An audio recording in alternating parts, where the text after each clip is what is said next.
ho un sogno ricorrente. Un boscimano va a caccia in una savana sterminata assieme a un ghepardo. Un selvaggio, come qualcuno lo definirebbe, quanto l'animale che lo accompagna. È invece un uomo che conosce questa terra come se stesso. Ne capisce i segni più impercettibili. È indissolubilmente legato alla sua natura. Ne fa parte integrante. È immerso nella sua grandiosità e non si stanca mai di scrutarne i panorami per coglierne forse l'essenza e lo scopo.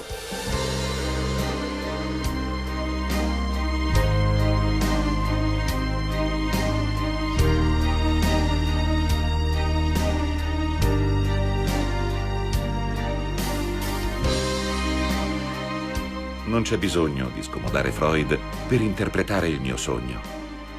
È ovvio che nel subconscio io vorrei in qualche modo essere come quest'uomo, per poter abbracciare e percepire l'immensità dei paesaggi dell'Africa, per carpirne i segreti, per comprendere cosa la renda così diversa. O forse solo per ritornare a quella culla ancestrale da cui tutti siamo nati qualche milione di anni fa.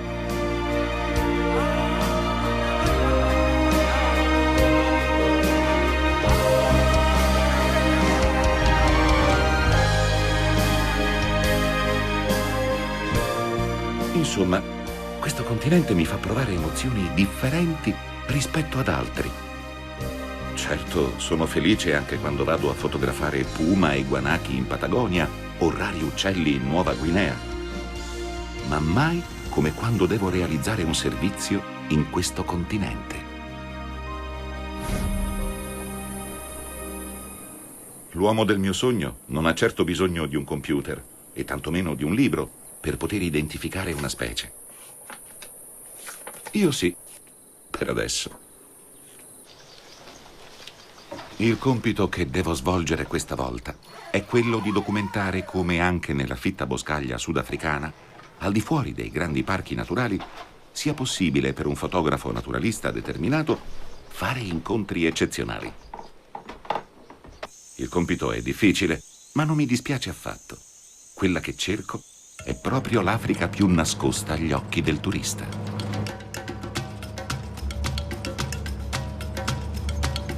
Mi affido a una guida che conosco bene, un uomo di esperienza che mi ha già accompagnato in altri viaggi in quest'area, un alter ego dell'africano del sogno.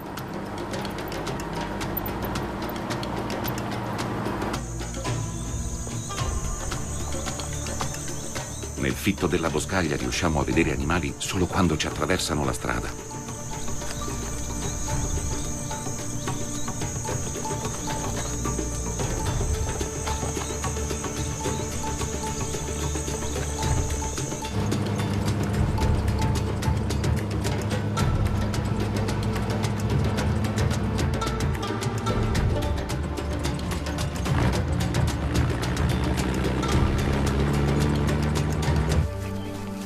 Sarà meglio proseguire a piedi e tentare un altro tipo di approccio.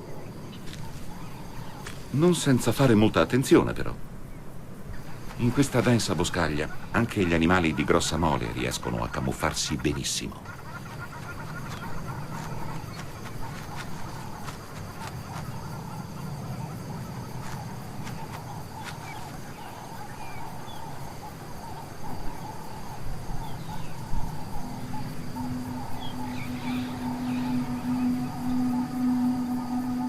Questi elefanti, invece, in una zona un po' più aperta, si sentono maggiormente vulnerabili e abbandonano velocemente il campo non appena si sentono osservati.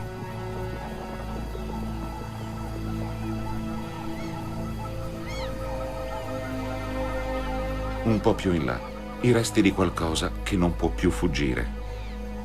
La carcassa di un rinoceronte caduto per mano dei bracconieri.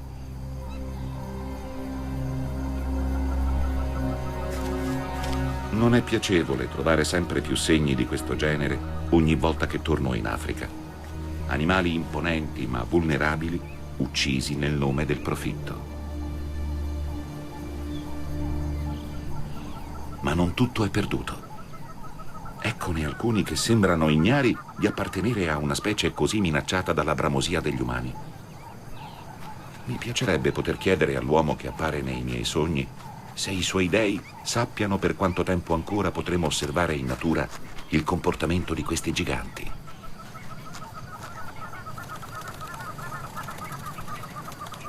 Questi sono rinoceronti neri, quelli più a rischio di estinzione. Sono conosciuti per la loro indole solitaria e collerica. Rimango stupefatto quando osservo che questi esemplari sembrano essere affettuosi fra di loro, a totale dispetto della loro fama.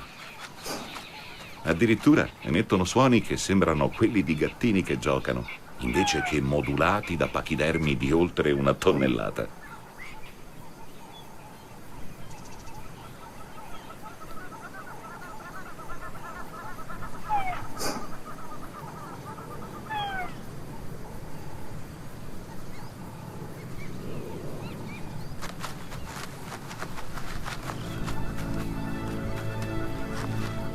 Dalla boscaglia ne arriva addirittura un altro. Anch'esso si avvia all'abbeverata.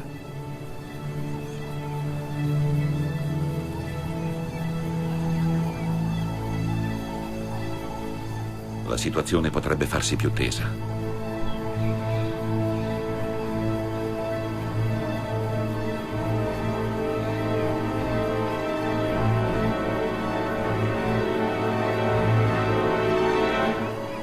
Invece no. È incredibile. Anche l'ultimo arrivato viene accettato dal gruppo. Non ho mai visto un atteggiamento così bonario tra rinoceronti neri adulti. Senza esagerare, però. Il gruppo si disperde nuovamente. Ogni individuo se ne va per la sua strada, da solo, come da manuale.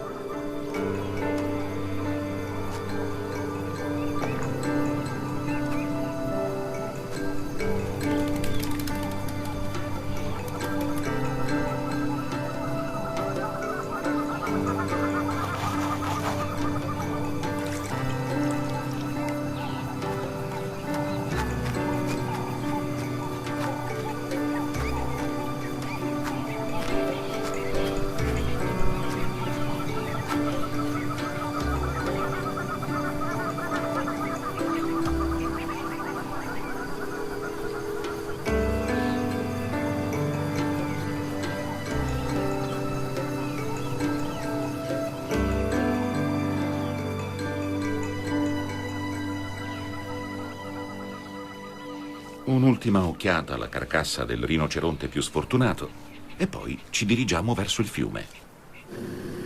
Per raggiungerlo dobbiamo attraversare una profonda gola.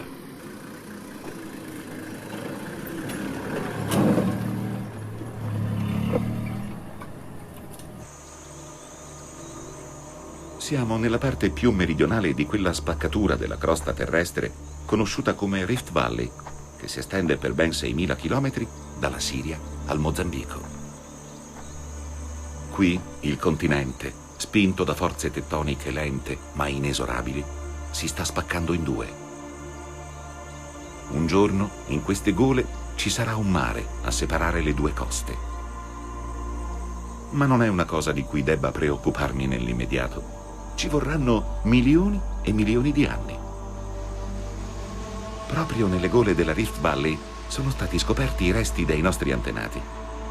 Qui è nata la specie che accomuna me e l'uomo del mio sogno. Il mio DNA forse mantiene l'impronta di questa origine. Sarà per questo che sento l'Africa in maniera così intensa.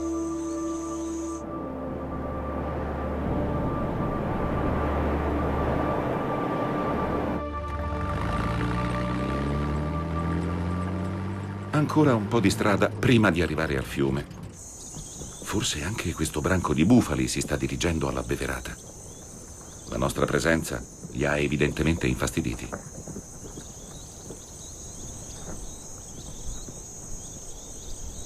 Ecco un chiaro indizio della vicinanza dell'acqua.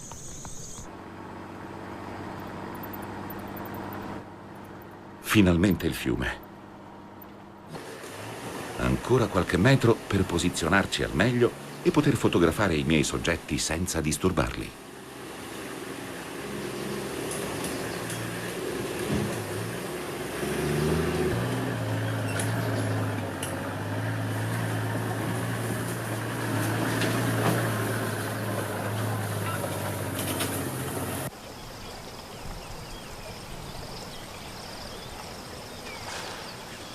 Durante il giorno sembra che gli ippopotami non abbiano altro da fare che stare immersi nelle loro pozze a dormicchiare. In realtà hanno una vita sociale molto intensa. Interagiscono continuamente per stabilire gerarchie e dominanze. Ottime occasioni per i miei ritratti fotografici.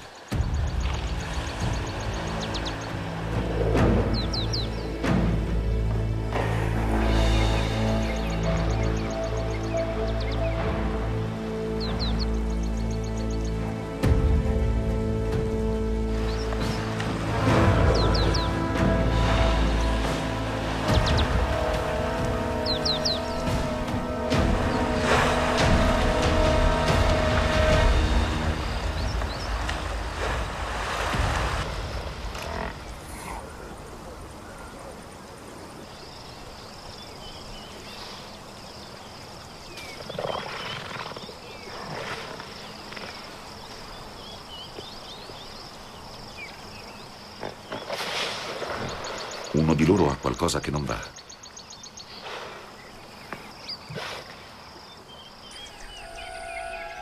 Un cappio d'acciaio che gli ha scavato un profondo taglio nel collo. Certamente un regalo di bracconieri senza scrupoli. Ce ne andiamo, tristemente certi che quell'ippopotamo avrà vita breve. Ora dobbiamo guardare il fiume per raggiungere una zona frequentata da un gruppo di babbuini. Tra noi e le scimmie, però, ci sono presenze inquietanti.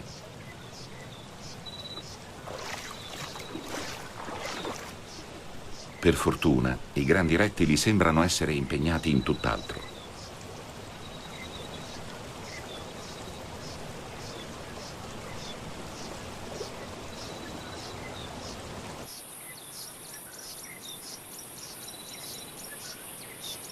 Un gruppo di faraone ci accompagna nel nostro avvicinamento ai babbuini. A volte queste scimmie integrano con proteine la loro dieta vegetariana grazie alla cattura occasionale di piccoli mammiferi o uccelli. Ma in questo caso sembrano inseguire le faraone più per gioco che per altro.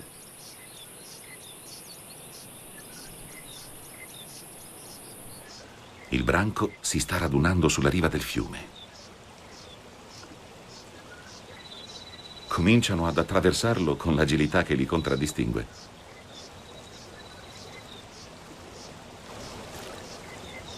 Alcuni individui sembrano più cauti. Paura dei coccodrilli o allergia all'acqua?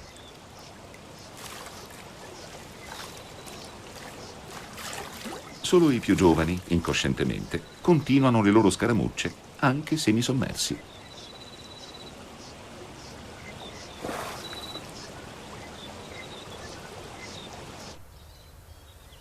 I cercopitechi hanno osservato il guado dalla sicurezza degli alberi.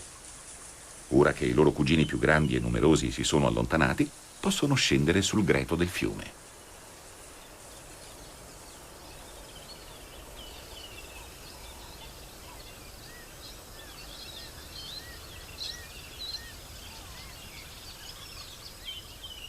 Arrivano anche due piccole antilopi, che qui sono chiamate imbabala, una delle specie di tragelafi che abitano la boscaglia dell'Africa subsahariana. Le scimmie e le antilopi sembrano incuriosite le une dalle altre.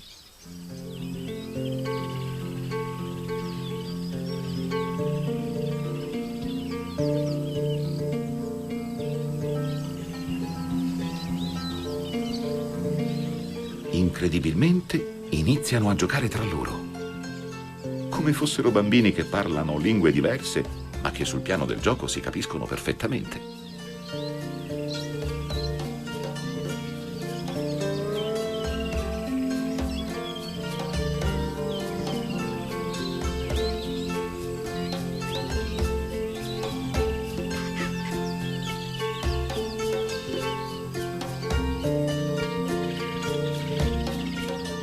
un'altra cosa singolare che non avevo mai osservato prima.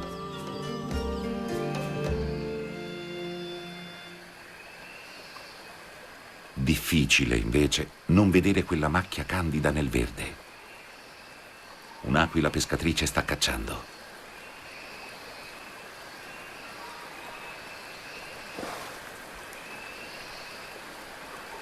Questa volta il pesce è stato più veloce di lei. Non le resta che lanciare il suo tipico richiamo, da molti considerato la voce dell'Africa.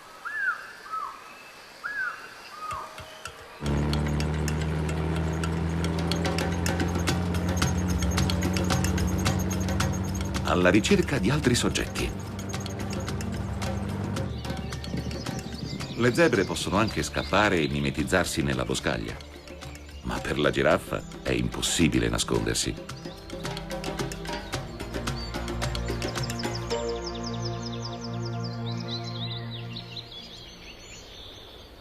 Anche le zebre si calmano vedendo la giraffa tranquilla e la tipica inquadratura africana è assicurata.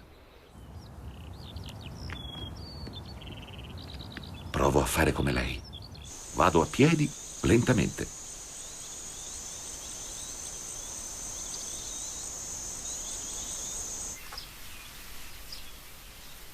Beh, non così lentamente.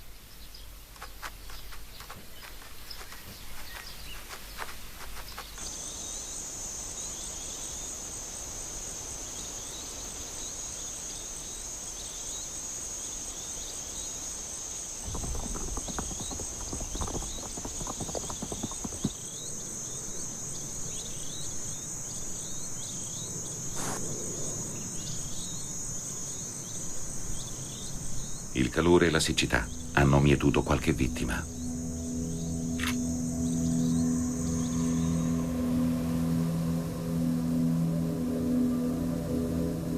Nelle zone più desertiche di quest'area, solo pochi animali perfettamente adattati possono sopravvivere.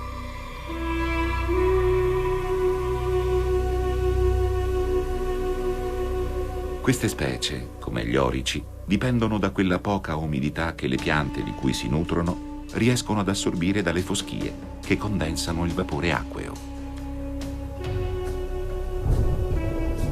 Certe volte, anche se raramente, la foschia raggiunge una densità tale da rompere in scrosci di pioggia violenti. Ma sono fenomeni di breve durata. Il cocente sole torna ben presto a farla da padrone sul deserto.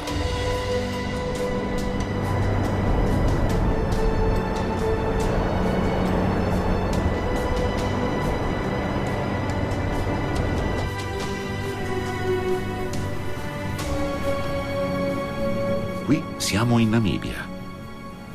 Un paesaggio affascinante nasconde con la sua bellezza le difficoltà che piante e animali devono affrontare per la loro quotidiana sopravvivenza.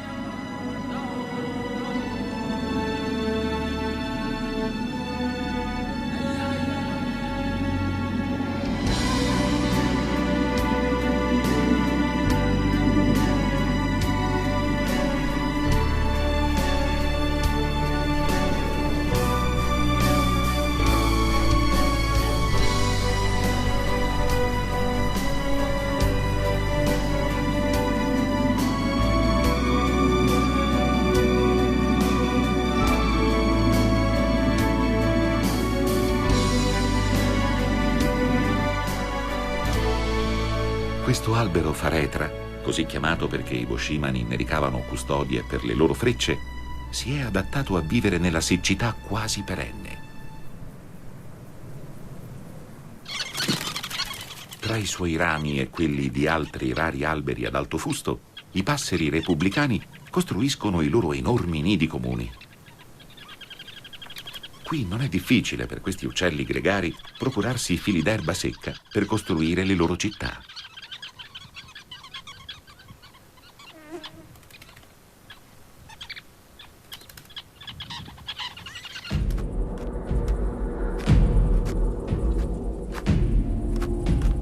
Anche animali di mole ben più massiccia si sono adattati per poter sopravvivere in questo ambiente ostile. Gli elefanti che vivono nei deserti della Namibia sono di dimensioni inferiori rispetto ai loro simili di terre più rigogliose. Qui, invece che fronde di alberi, trovano quasi unicamente erba secca dal ridotto apporto calorico. La risposta evolutiva? Rimanere relativamente piccoli. È un ambiente difficile, dotato di una tragica bellezza in continuo cambiamento, sottoposta com'è ai capricci del vento e a piogge scarsissime e imprevedibili. Qui conta ogni singolo filo d'erba e per procurarselo gli animali sono costretti a sobbarcarsi lunghi viaggi attraverso orizzonti che sembrano non avere fine. Gli acefali approfittano della terra secca per fare bagni di polvere sterile, alleviando così il fastidio procurato dai parassiti.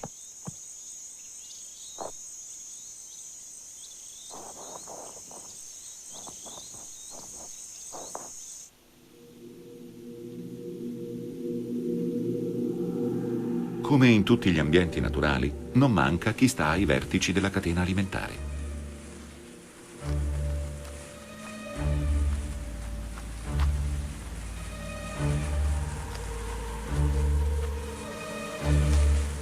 In un ambiente con prede scarse e sparpagliate, i ghepardi hanno il vantaggio di poter spaziare con la vista su ampi territori privi di alberi. Ma oggi questo gruppo familiare sembra solo voler oziare, attività nella quale i felini eccellono.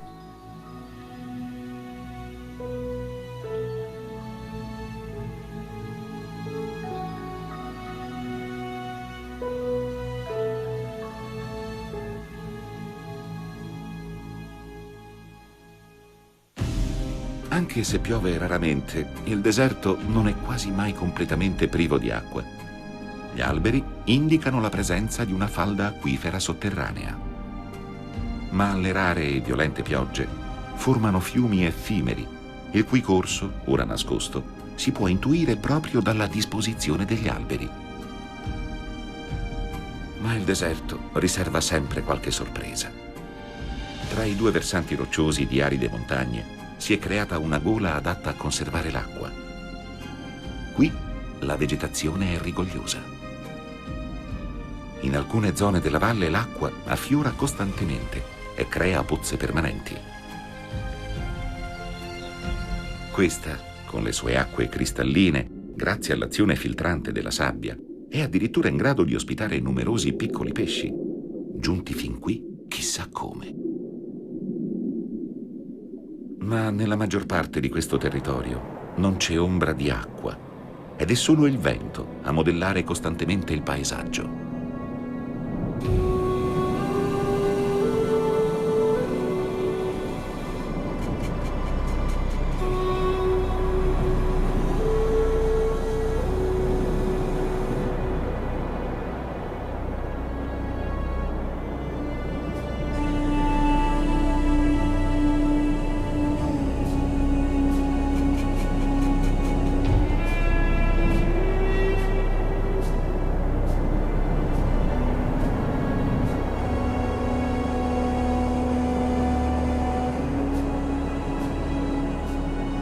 L'acqua è scesa talmente in profondità da non essere più raggiungibile dalle radici delle piante.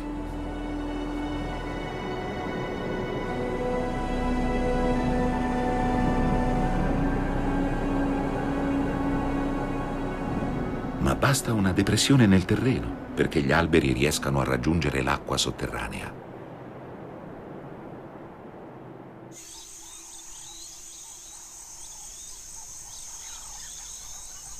In una regione così arida, le poche pozze d'acqua stabili sono un magnete per molti animali. Quando vi arrivano, spesso dopo viaggi estenuanti, si servono con ingordigia.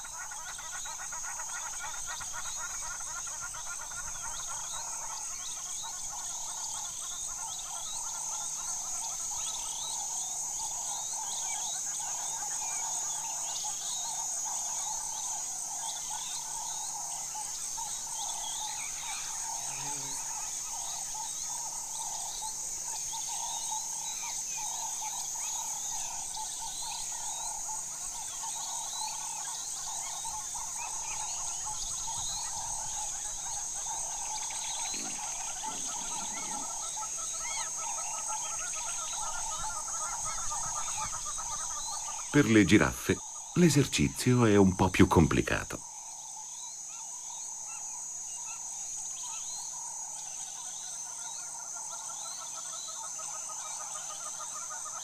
Ma hanno uno sperimentato metodo tutto loro per raggiungere l'acqua laggiù.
Non è che ci sia molto da sguazzare per questi mastodonti in una piccola pozza. Ma ce n'è abbastanza per dissetare tutto il branco.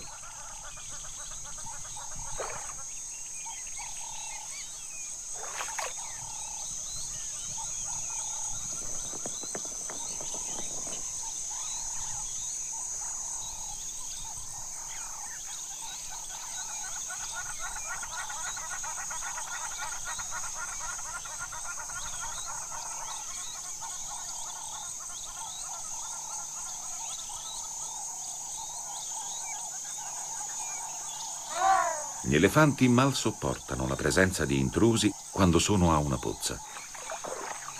Bastano però la mole e una certa dose di prepotenza per mandare via tutti, non importa quanto assetati siano. Se non bastasse, si può sempre ricorrere all'uso di idranti per disperdere la folla.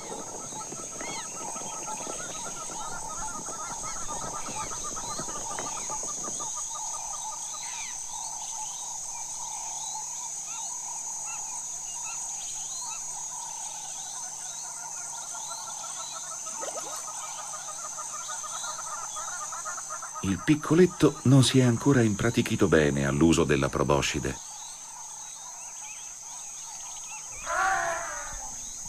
La madre tenta di tenerlo lontano da una situazione potenzialmente pericolosa.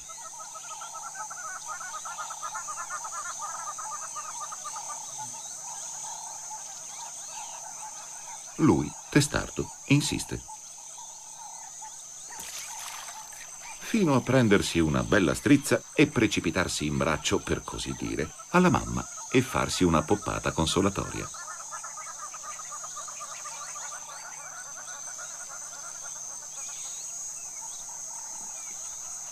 Placata la sete, il branco non ha alcuna intenzione di abbandonare la pozza.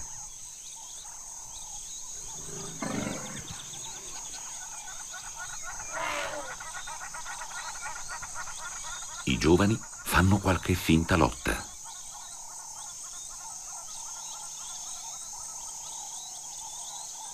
I più piccoli continuano a impratichirsi con la proboscide o si rotolano nella polvere.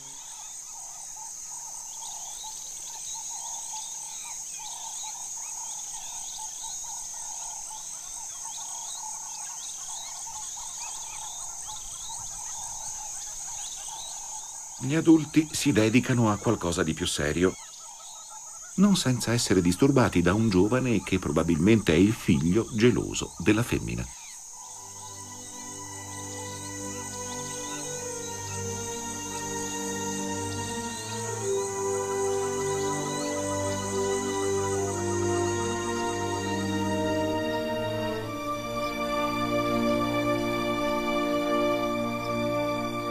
È ora di andare a esplorare un'altra area.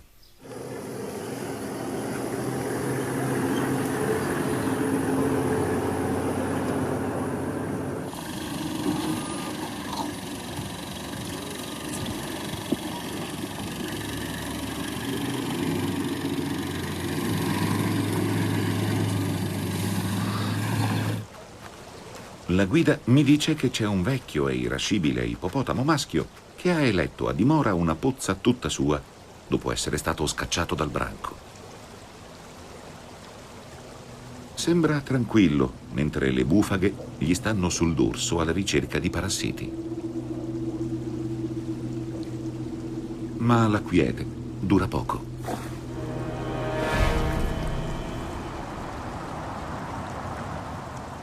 Sembra indispettito dalla nostra presenza.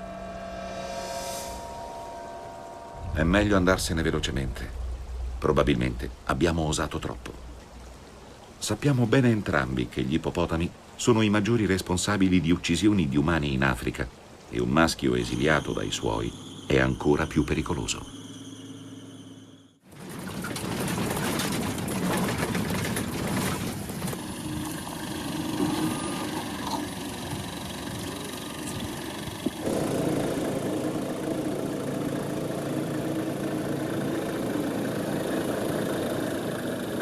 Non paghi di emozioni forti, decidiamo di proseguire a piedi nella boscaglia. Mi apposto dove gli elefanti sembrano essere diretti.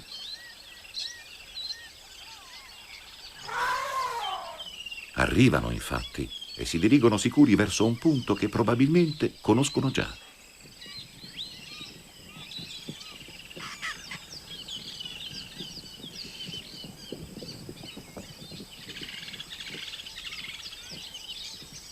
Ma la pozza è quasi asciutta e riescono solo a gettarsi addosso un po' di quel fango che gli serve per creare uno strato protettivo contro parassiti e calore.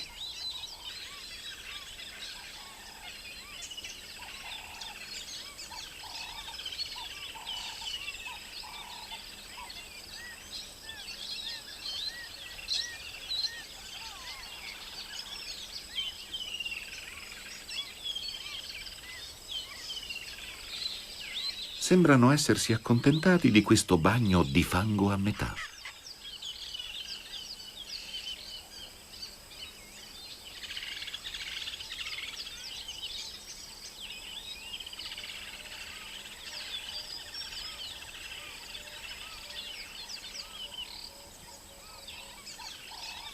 Questo grande maschio, più esperto, ha fiutato una pozza migliore.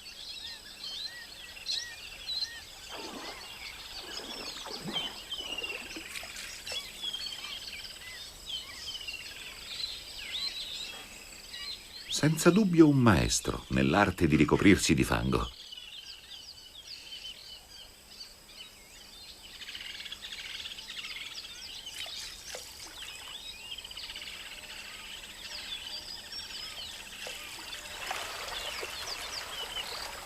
Ma è quando trovano una pozza di dimensioni adeguate alla loro stazza che gli elefanti possono esprimere tutta la loro felicità.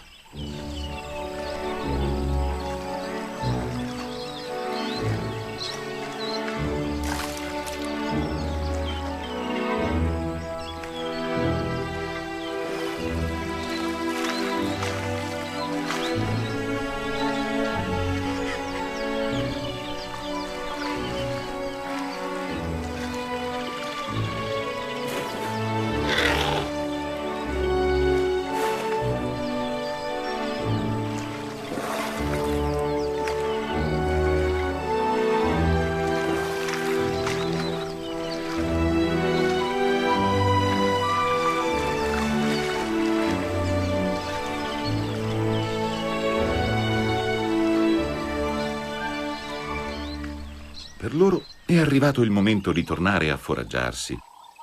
Per me, di cercare altri soggetti.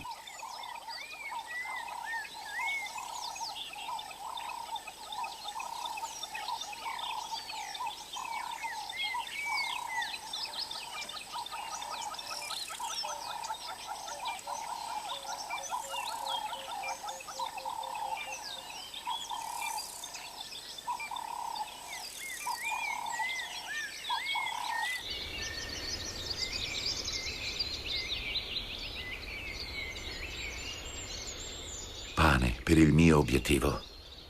I bucorvi cafri possono raggiungere il metro di altezza. Sono onnivori e prediligono cibarsi a terra e anche se ora sono alla ricerca di semi, non disdegnano insetti e piccoli rettili. Anche il serpentario, al contrario delle sue cugine aquile, preferisce cacciare a terra.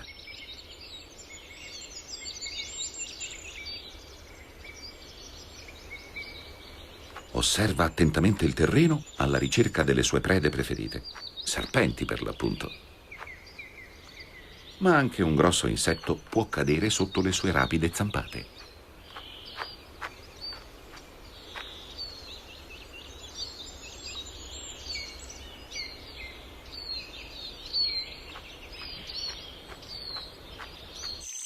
Mi colpisce qualcosa di ben più grande dall'altra parte del fiume.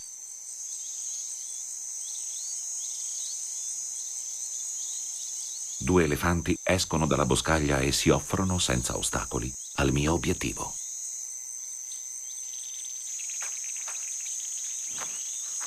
Uno ha una brutta ferita sulla proboscide. Senza dubbio è stata causata da un laccio di acciaio usato per la caccia di Frodo.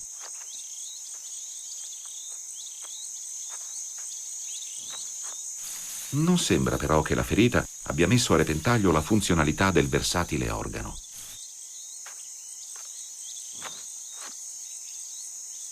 Proprio adesso doveva girare il vento. Ovviamente mi hanno fiutato e si danno alla fuga.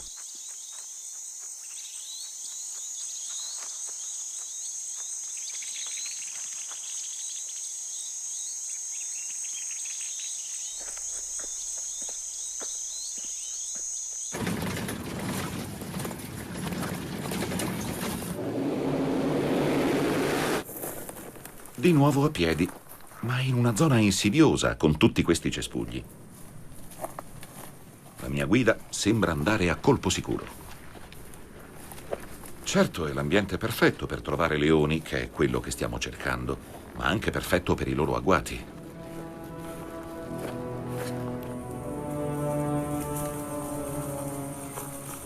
Ha avvertito qualcosa.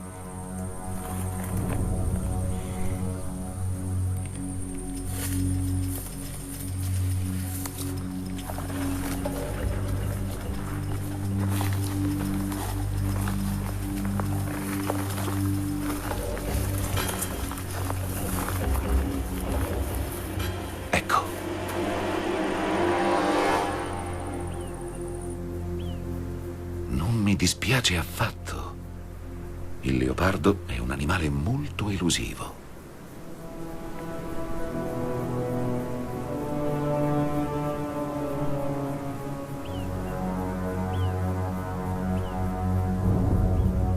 Ma la guida non si dà per vinta. Non sia mai che riesca a trovarmi almeno un leone. Infatti,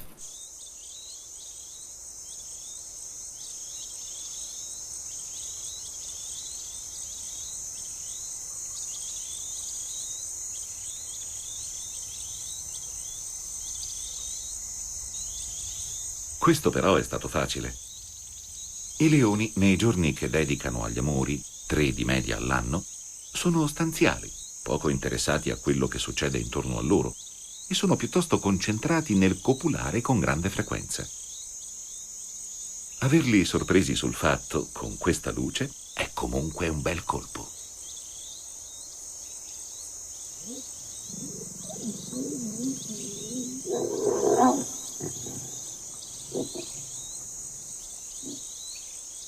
La femmina, terminato l'atto, fa capire chiaramente che non cerca coccole.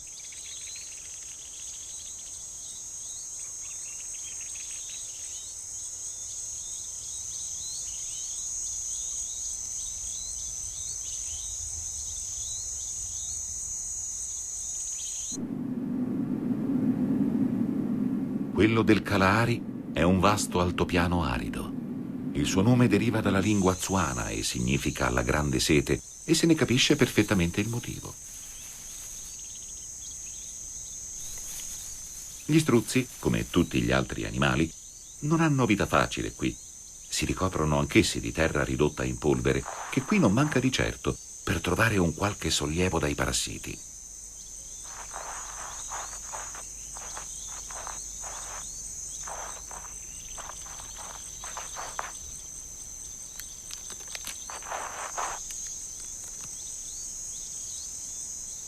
maschi occorre rispettare le distanze.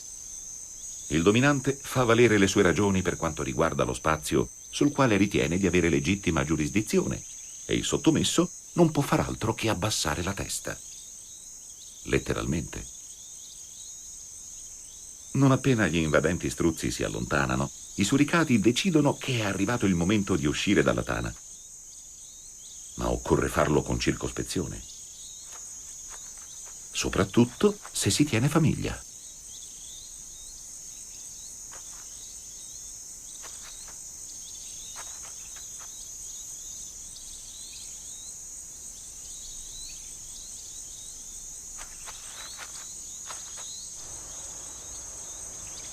Ora ci si può dedicare alla ricerca di cibo scavando alacremente. Non senza aver lasciato qualcuno di guardia sul cespuglio più alto. Quando questo fa un cenno di allarme, tutti al riparo.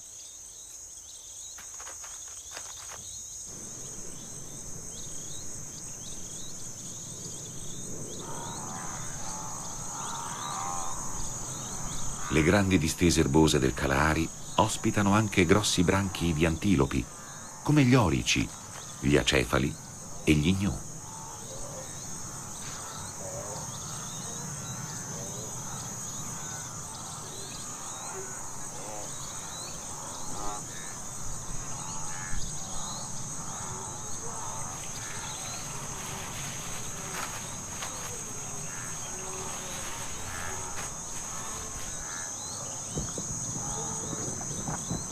Ma quelli che formano i branchi di gran lunga più numerosi sono gli springboks.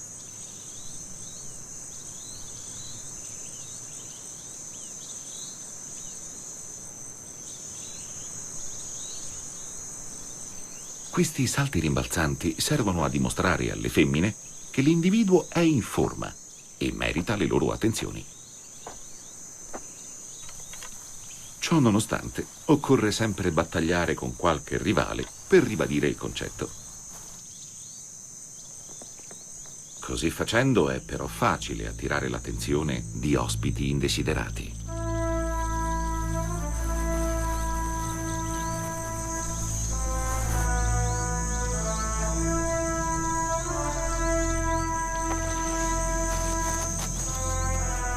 Questa coppia di ghepardi invita anche i giovani figli ad accompagnarla nella caccia.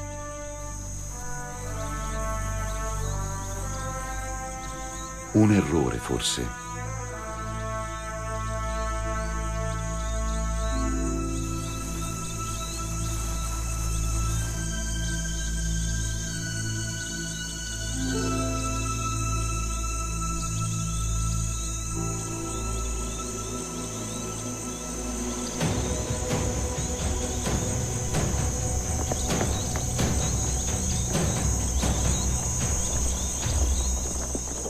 I giovani, che non sanno ancora nascondersi a dovere, si sono fatti scoprire e hanno compromesso la caccia. Lezione da ripetere alla prossima occasione.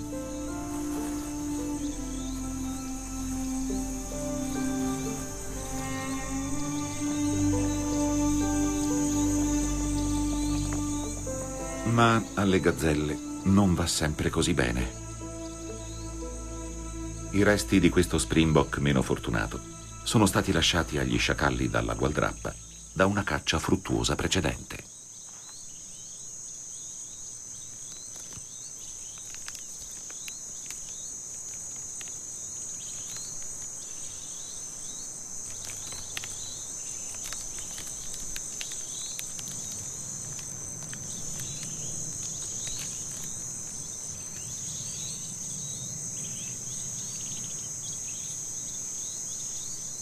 Anche nel Kalahari l'acqua è una risorsa rara. Le pernici ganga sono forse gli animali che compiono i viaggi aerei più lunghi per procurarsela. Arrivano in stormi alle pozze di cui hanno imparato le coordinate nel corso della vita. Non si occupano solo della propria sete, ma anche di quella dei loro piccoli nei nidi a decine di chilometri di distanza. Per questo intridono le piume di liquido prima di ripartire per il lungo viaggio di ritorno.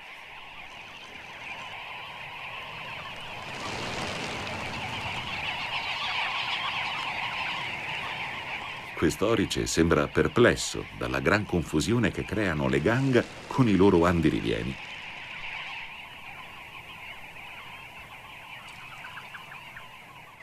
Alla fine si decide a bere, ma rimane teso, come tutti gli erbivori quando sono all'abbeverata. I predatori possono sempre essere in agguato nei luoghi dove sanno che le loro prede potenziali dovranno andare per forza di cose.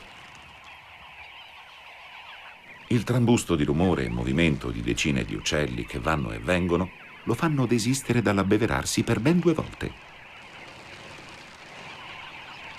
Forse lo stormo gli sembra un unico, minaccioso essere volante?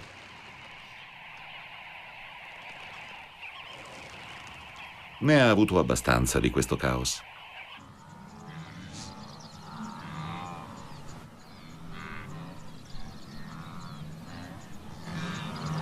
Ci sono anche gli gnu, tra le altre grosse antilopi che vivono qui.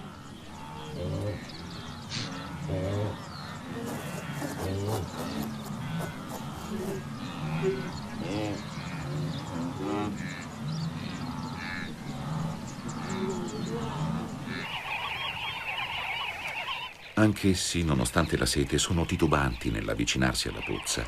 Gli uccelli sembrano comportarsi come i piccoli pesci che si riuniscono a pallone quando minacciati dai predatori.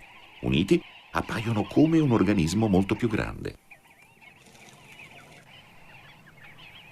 Alla fine la sete ha la meglio sul timore. Ma per poco.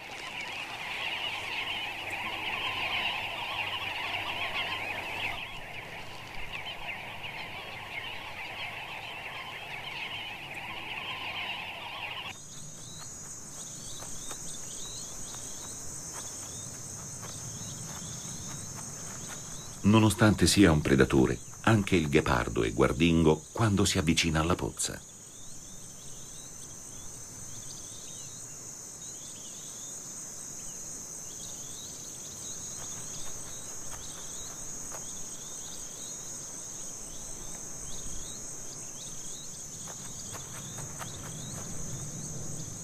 Quando finalmente si decide ad abbeverarsi, lo fa mantenendosi vigile e attento. Nota che poco più in là c'è uno sciacallo che osa bere ai margini della sua stessa pozza. La tentazione è forte. La madre si riunisce ai 3 figli, decisa a dare una lezione a quell'impudente. Probabilmente lo stesso sfrontato che si ciba dei rimasugli delle loro prede.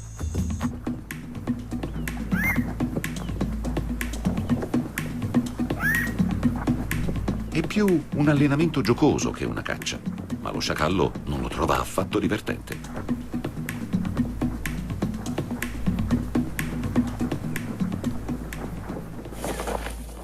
Anche questa giornata nel bush si sta concludendo.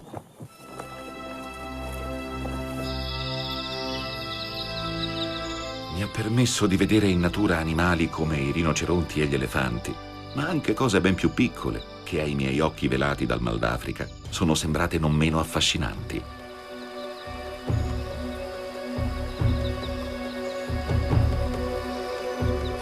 Ora il mio desiderio di tornare qui è più vivo che mai. E non in sogno, nella realtà. Ma ogni volta che tornerò, sarò sempre solo un lontano parente dell'uomo del mio sogno ricorrente, corrotto come sono dall'esposizione ad altri paesaggi, altre culture, altri esseri viventi. Non riesco a fare a meno di toccare con mano questo grande termitaio, forse per sentirmi anche fisicamente più vicino alla culla dell'umanità.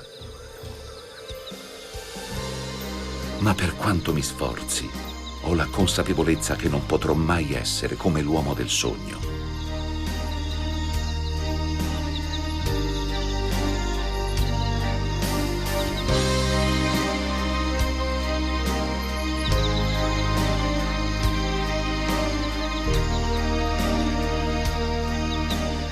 Lui non è solo legato emotivamente all'Africa.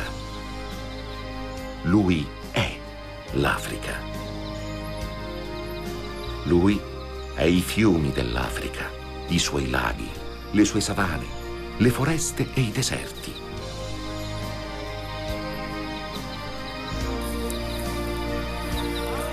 Questo viaggio mi ha avvicinato una volta di più a questo continente e forse ha acuito la mia dolce malattia. Ma non importa. Il mal d'Africa è l'unica malattia dalla quale non ho desiderio di guarire.